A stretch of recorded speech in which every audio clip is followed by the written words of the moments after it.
So when I was reading Chris Aguilar's article, Producing the Battle of the Paddle, in the autumn issue of EventDVLive, I was reminded of something written by the great rock writer Dave Marsh in his book The Heart of Rock and Soul about surf music, and why I kind of had this extra pull for him as somebody growing up in Detroit, in the middle of the country, far from surfing of any kind.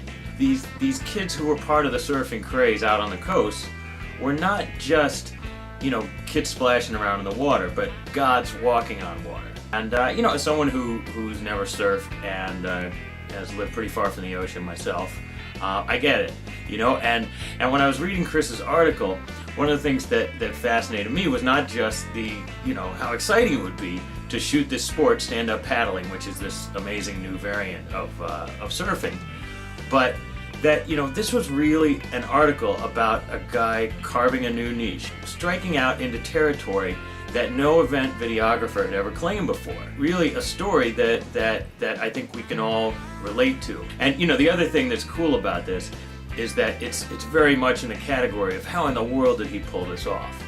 This guy's actually swimming out all his equipment out into the surf to get the shot, and it's crazy. I don't know how he pulled it off, but you can get a pretty good sense of it from reading the article. Also in this issue, some other highlights. A great article by Anthony Barocas about color calibration in the field. Basically, when you go out on a shoot with all these different cameras that are different makes and models and aren't necessarily going to match up well, how do you make a match? He's got some really cool, very, very quick and efficient tips and tricks on how to do that. Also a great article from Jan Ozer, a review of the Viewcast Niagara 2100, which is a hardware encoder for H.264.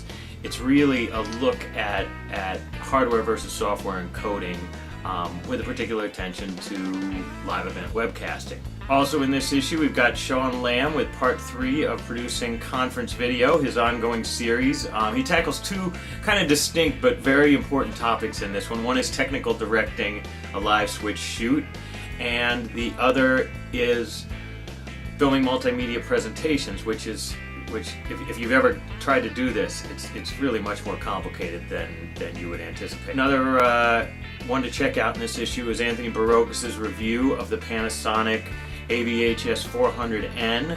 One of the things that's been out of step in this industry for a long time is shooting events in HD, but having to switch and deliver them in SD. When we first started to see HDV and AVC HD cameras, very quickly the prosumer HD cameras came right down to the price point of DV SD cameras.